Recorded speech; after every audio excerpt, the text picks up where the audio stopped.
조갑제 TV 시청자 여러분 안녕하십니까? 흔히 대통령학이라고 하는 분야가 있습니다. 대통령에 대한 연구죠. 근데 대통령에 대한 연구가 주로 정책에 주안점을 두고 있습니다. 대통령으로서 폈던 정책인데 사실은 인간 대통령에 대한 인간 이승만이든지 인간 박정희라든지 인간 노무현이라든지 인간 문재인이라든지 그 인간의 중점을 둔 연구가 더 중요합니다. 정책을 만드는 것은 인간이고 그 인간은 부모가 있고 집안이 있고 그리고 자라난 배경도 있고 출신 학교의 영향도 있고 하니까 그걸 이해해야 정책을 이해하게 됩니다.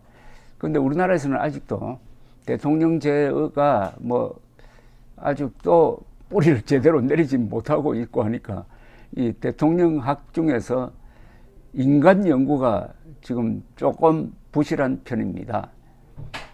그나마 제가 박정희 대통령 전기 13권을 썼고 손세일 선생이 아주 방대한 7권 분량의 이승만 김구 전기를 썼습니다. 그런데 미국에서는 대통령에 대한 전기가 많이 나옵니다. 그 전기의 대부분은 정책보다는 그 인간에 초점이 맞춰져 있습니다. 그리고 어떤 저술가나 학자가 전기를 쓰는 걸 가장 높게 평가합니다. 전기는 쓰기가 어렵고 시간이 매우 많이 걸립니다. 정책 분석은 쉽지만은 그런 점에서 문재인 전 대통령 전기도 누가 써야 합니다. 전기는 꼭 좋은 사람에 대한 전기만 쓰는 게 아닙니다. 문제 있는 사람, 히틀러 전기도 나오잖아요. 스탈린 전기도 있고.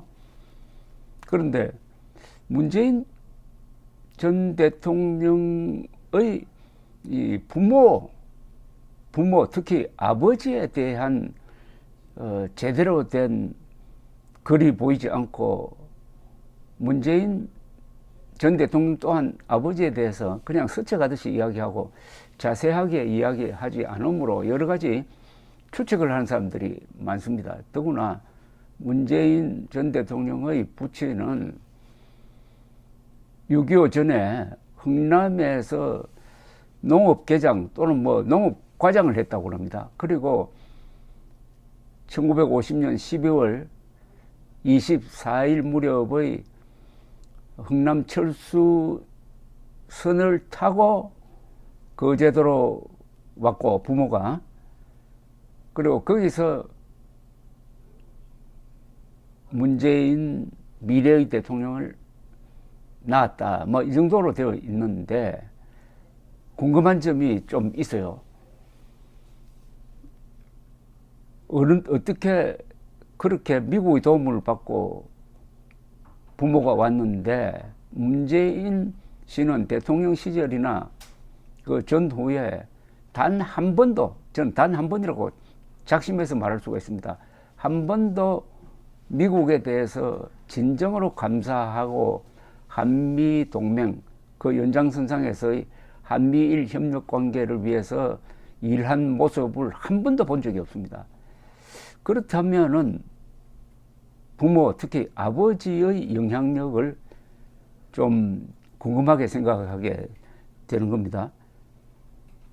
그런데 문재인 전 대통령의 부모는 사실은 10군단장 네트 알몬드 장군의 결단 덕분에 한국으로 오게 된 겁니다. 이 알몬드 장군이 흥남 철수 작전을 지휘했던 분인데 이분이 당시에 57세였습니다. 1차 세계대전, 2차 세계대전 다 경험하고 이 메가드 장군의 참모장으로 있다가 인천 상륙작전을 지휘했습니다. 그리고 흥남 철수작전도 지휘했습니다. 그런데 알몬드 장군에 대한 연구도 제대로 되어 있지 않는데 이분이 아주 집에 좀 상당한 그 비극을 가졌던 분입니다. 2차 세계대전 때 유일한 아들이 장교로 근무를 하던 중에 독일이 항복하기 한 달, 한 보름 전에 전사를 했습니다. 그러니까 한 달 보름만 기다렸으면은 사는데, 근데 그 전에는 또 외동딸이 있었는데 이 외동딸의 사위가 또 유럽 전선에서 전사를 했습니다.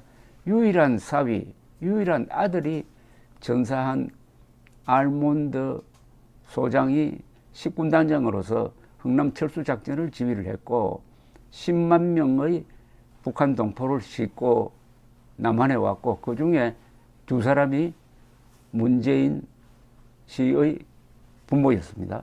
그렇다면은 어떻게 보면은 문재인이 대통령이 될 수 있도록 한, 그러니까 문재인의 존재를 잊게 한 고마운 미국 사람들에 대한, 특히 미군에 대한 감사를 공개적으로 여러 번 해야 할 입장인데, 그동안에 문재인 씨의 정책을 보면은 침을 뱉었죠. 배은망덕입니다. 그럼 배은망덕도 분수가 있다고 침을 뱉었습니다. 침을. 어떻게 보면 이게 용서할 수 없는 배은망덕인데, 수많은 반역적 연설의 그 표적이 다 미국입니다. 거의 다 미국입니다.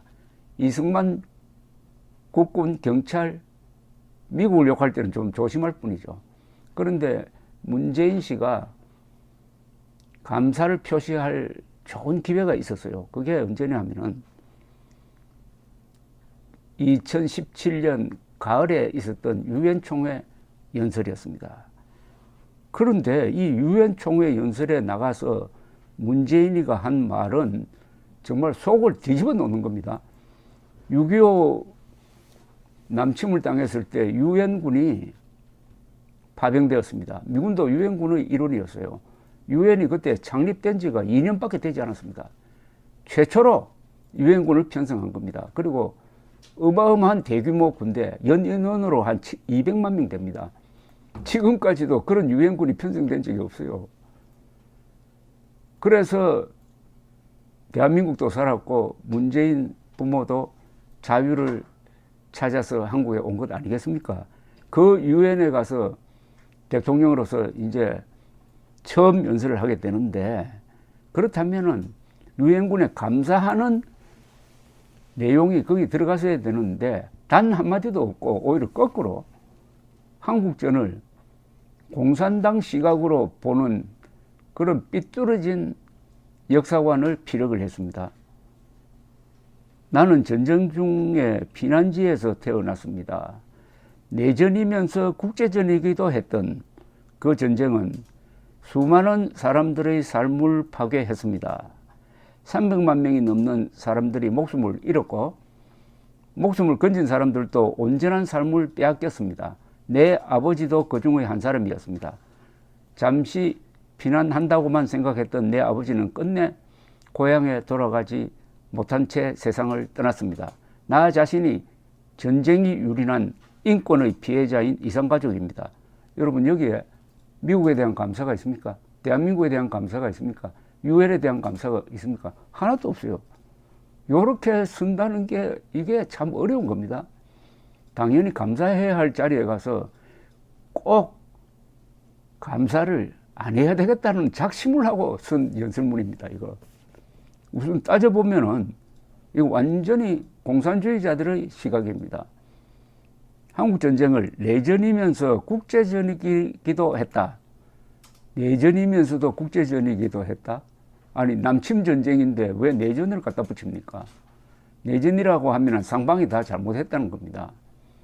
그러니까 내전이면서 국제전이기도 했다는 말은 무슨 말이냐? 남침 받았으면은 한국군과 1대1로 싸우도록 내버려 둬야지 왜 미군과 유엔군이 참전해가지고 이걸 국제전으로 확대시켰느냐 하는 책임을 묻기 위해서 저자들이 고안한 용어가 바로 내전이면서도 국제전이란 뜻입니다. 그걸 대한민국 대통령, 더구나 미군의 도움으로 한국에 온 부모를 둔 자식이 할 수 있는 이야기입니까, 이거? 그리고 여기 보면은 나 자신이 전쟁이 유린한 인권의 피해자라고 그랬는데, 아니 김일성이 유린한 인권의 피해자 아닙니까? 이산가족을 만든 사람이 누굽니까? 6.25를 일으킨 김일성과 불법 남침 개입한 중공군 아닙니까? 왜 여기에 나 자신이 전쟁이 유린한 인권의 피해자라고 해가지고 책임 소재를 이렇게 애매하게 만듭니까? 애매하게. 그 다음에 또 있습니다. 이런 말을 합니다. 또 세계적 냉전 구조의 산물이었던 그 전쟁은 냉전이 해체된 이후에도 정전협정이 체결되고 64년이 지난 지금에도 운운합니다. 아니 김일성의 남침이다. 김일성 뒤에는 스탈린과 모택동이 있었다. 그렇게 설명해야 될 자리에서 굳이 그 전쟁의 원인이 세계적 냉전 구조랍니다. 아니 세계적 냉전 구조면은 그런 남침 해도 괜찮다는 이야기 아닙니까? 이거는 김일성에 대한 전쟁 책임을 피해 주기 위해서 세계적 냉전 구조를 범인으로 만든 겁니다. 세계적 냉전 구조가 남침을 했다는 겁니다. 이렇게 머리를 써서 김일성 남침을 비호하고 미국에 대한 유엔에 대한 고마움을 절대로 표현하지 않겠다고 아유 맹세하고 유엔 총회 자리에 갔다는 거죠. 마지막 그 대목의 마지막 결론을 이렇게 맺습니다. 우리는 북한의 붕괴를 바라지 않습니다. 어떤 형태의 흡수 통일이나 인위적 통일도 추구하지 않을 것입니다. 이거 완전히 헌법 파괴적인 말입니다. 북한의 붕괴를 바라지 않습니다. 어떤 형태의 흡수 통일이나 인위적 통일도 추구하지 않을 것입니다. 대통령이 마음대로 이렇게 이야기합니까? 통일 문제에 대해서 대통령이 자기 취향대로 이야기합니까? 우리 헌법 제4조는 대한민국은 자유민주주의 기본질서에 입각한 평화적 통일을 추진한다고 되어 있습니다. 자유민주주의 기본질서에 입각한 평화적 통일은 간단하게 요약하면은 자유통일한다는 겁니다. 북한 노동당 정권을 평화적으로 제거한 다음에 헌법 1조가 천명한 대로, 즉 헌법 1조는 대한민국 민주공화국이라고 천명을 하고 헌법 제3조는 그 대한민국 영토는 북한과 그 부속 남북한, 그러니까 한반도와 그 북한을 포함한 한반도와 부속 도서로 한다고 함으로써 헌법 제4조가 평화적으로 자유통일을 해가지고 헌법 1조의 명령대로 한반도 전체의 민주공화국을 만들어야 된다 하는 이 책무를 헌법 제66조, 제69조에 또 못을 박아가지고 문재인 대통령에게 그 임무를 부여했던 것입니다. 그런데 이제는 자유통일이고 뭐고 안 하겠다는 겁니다. 아니, 대한민국은 반드시 통일을 하라는 명령을 헌법으로부터 받고 있는데도 우리는 북한의 붕괴를 바라지 않습니다. 그러면은 북한 붕괴 바라지 않으면은 북한에서 김정은 타도 무슨 움직임이 있을 때 우리가 국군이 가서 김정은 보호해주고 김정은 물러나라는 시위를 하는 북한 동포들을 사살할 작정입니까? 어떤 형태의 흡수 통일이나 인위적인 통일도 추구하지 않을 것입니다. 아니, 어떤 형태의 흡수 통일이라뇨? 자유 통일을 명령하고 있는데 이건 흡수 통일입니다. 북한 체제를 우리가 흡수해버려야 될 것 아닙니까? 우리 헌법은 흡수 통일을 명령하고 있는데 이자는 흡수 통일을 안 하겠다고 하니까 완전히 헌법에 반항하고 있습니다. 이것만 해도, 이 연설 하나만 해도 제대로 된 나라 같으면 당시에 탄핵됐습니다. 자, 그러면은 이런 생각을 갖도록 하는 데 있어서 문재인의 아버지의 영향은 없었을까? 그 점을 제가 한번 논해 보겠습니다. 그의 아버지는 북한 노동당 정권에 복무한 관료였다고 합니다. 흥남시 농업계장과 과장을 지냈다고 합니다. 북한 정권의 엘리트였던 그가 부인과 딸을 데리고 미군 철수선을 탔다는 이야기입니다. 그렇다면 미군을 은인으로 여기고 공짜로 얻은 자유를 소중히 활용해가지고 성공적 삶을 이어가야 할 터인데 그렇게 되지 못하였다고 합니다. 북한 엘리트로서의 습성을 버리지 못하여 자본주의 체제에 제대로 적응하지 못한 경우로 보입니다. 그런 아버지 밑에서 자란 문재인은 그러면 어떤 교육을 받았을까? 이 가정교육이 제일 중요한 거 아닙니까? 학교에 있는 시간보다 아무래도 가정에 아버지 밑에서 그 영향을 받고 사는 시간이 기니까 가정교육이 더 중요합니다. 그러니까 문재인의 이 사상을 형성하는데 학교보다 가정이 더 중요했고 아버지의 영향력이 결정적이었다고 생각됩니다. 그런데 문재인의 회고록이나 대담록에 보면은 그 아버지가 어떤 사람이었는지 그 편린이 드러납니다. 대한민국이 묻는다는 대담록에 이렇게 아버지에 대해서 평을 합니다.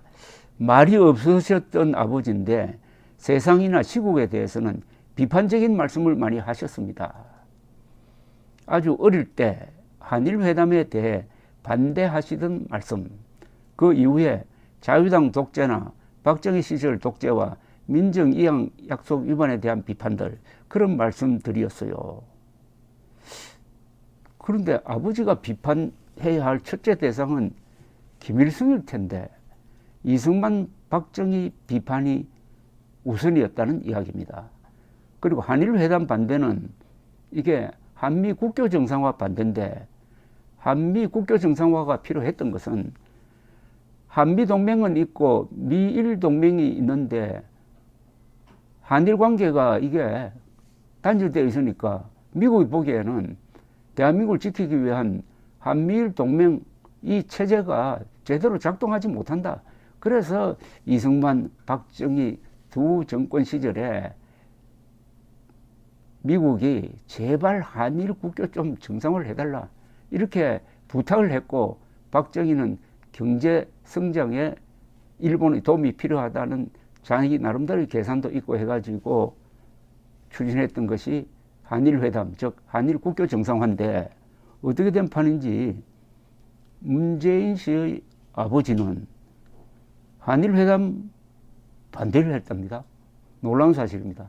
한일회담 반대는 일본에 대한 반대가 아닙니다. 미국에 대한 반대입니다. 한미일 동맹 체제에 대한 반대입니다. 이렇게 이야기를 했네요.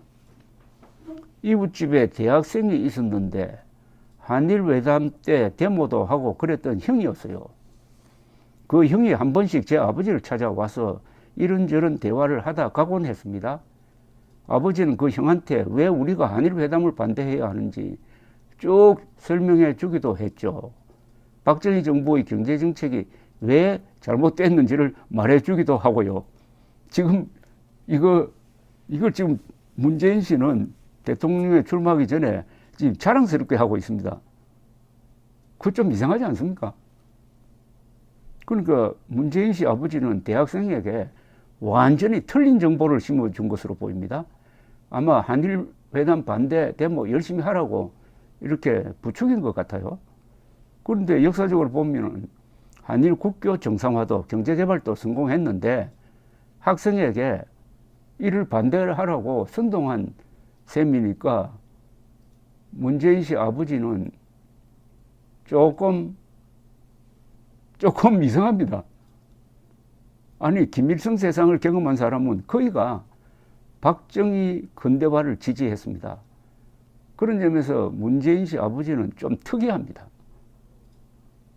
더 특이한 게 또 하나 있어요. 이게 참 기가 막힌 이야기인데, 반일을 가르친, 반일이죠. 한일회담 하지 말라고 한 거는 그 반일이니까, 그 문재인 씨 아버지가 청년에게 반일을 가르쳤는데, 그 손녀는 문재인의 딸입니다. 문재인의 딸은 일본에서 대학 2년을 다녔어요. 편입해가지고. 어디를 다녔느냐. 조선 침략파들이 만든 일본 거구대학, 국사관 대학에서 공부했습니다. 이거 설명됩니까? 토착외구란 말, 문재인 쪽에서 많이 쓰는데, 저는 토착외구 이런 말 써서는 안 된다는 사람이고, 그건 인종차별적인 용어인데, 이 경우에는 정말 이상합니다. 한번 이해가 됩니까?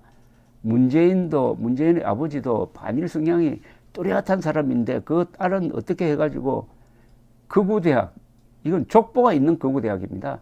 국사관 대학을 만든 사람들은 한반도 침략, 즉 명치유신 이후에 조선 침략을 책동했던 사람들이 만든 천황숭배대학으로 국사관이란 이름도 나중에는 메가더 사령부가 쓰지 못하게 했습니다. 군국주의의 상징이라고 그래가지고. 나중에 이름을 찾았지만 제가 잘 아는 일본의 보수 인사도 국사관 대학이라고 하면은 내 아들은 거기는 안 보내지 이렇게 이야기할 정도입니다. 그런데 어떻게 이럴 수가 있느냐 이겁니다. 자, 문재인의 운명이란 책에 보면은 아버지에 대해서 또 나옵니다. 이렇게 쓰여져 있어요. 아버지가 드물게 하는 말씀을 들어보면은 사회의식이 깊은 분이었다. 한일회담 때 이웃 대학생에게 왜 한일회담에 반대해야 하는지 설명해 주는 걸 들은 기억이 있다. 우리나라는 농촌을 살리는 중농주의적 성장을 추구해야 하는데 박정희 정권이 거꾸로 저고가로 농촌을 죽이는 정책을 하고 있다고 말씀하신 게 어린 내게 강하게 와닿았다. 장준하 선생이 발행하던 사상계 잡지를 때때로 읽기도 하셨는데 그 시절 주변에서는 매우 드문 일이었다. 나도 모르는 사이 아버지가 나의 사회의식, 비판의식에 영향을 미쳤다는 걸 뒤늦게 깨달았다. 즉 문재인의 역사관이라든지 문재인의 정책관이라든지 문재인의 일본에 대한 의식, 그리고 북한에 대한 의식에 심대한 영향을 준 게 아버지였다고 고백하고 있습니다. 그런데 그 아버지가 올바른 판단을 하는 사람이었느냐 하면은 그렇지 않다는 걸 우리가 알 수가 있는데, 여기서 특히 우리나라는 농촌을 살리는 중농주의적 성장을 추구해야 하는데 박정희 정권이 거꾸로 저고가로 농촌을 죽이는 정책을 했답니다. 이거 지금 농민들 이야기 들으면은 얼마나 화가 나겠습니까? 뭐 박정희가 농촌을 죽였다고? 박정희가 농촌을 죽인 사람입니까? 새마을운동 그 뭐 이야기할 필요 없습니다. 박정희 대통령은 공업화만큼 농촌 살리는데 전력을 기울였고 본인 자신이 농촌 출신 아닙니까? 그런데 이런 박정희를 중농 정책을 펴지 않고 저고가 정책을 펴가지고 농촌을 죽이려고 했다고 하니까, 더구나 이런 이야기를 어린 아이 때 했으면 몰라도 문재인의 운명이란 책, 2000여개 한 10년, 12년 무렵에 나온 책으로 보였는데 그걸 자랑스럽게 이야기하고 있습니다. 이 문재인의 사고 구조는 근대화 전의 무슨 그 신석기 시대, 식민지 시대의 화석으로 남아 있어가지고 이게 얼마나 창피한 건지도 모르고 아버지를 욕보이는 거죠, 사실은. 제가 지금 아버지를 하고 있지 않습니까? 아니, 그러면 박정희가 이 좁은 국토에서 수출 입국을 위한 공업화 정책을 펴지 않고 중농 정책을 추진했다면 오늘의 번영이 있었습니까? 오늘의 농촌이 있었겠습니까? 박정희는 농촌 출신으로서 한시도 농민들의 고통을 잊은 적이 없는 사람입니다. 그리하여 농촌의 가난을 없앤 지도자로 역사에 영원히 남을 인물인데, 북한에서 농업과장을 했다는 사람이 그런 위인을 농촌 죽이는 정치인으로 가르쳤으니 이때부터 문재인은 세상을 왜곡해서 보게 된 것이 아닐까요? 잘 사는 농민들이 이 대목을 읽으면 아마 실소를 할 겁니다.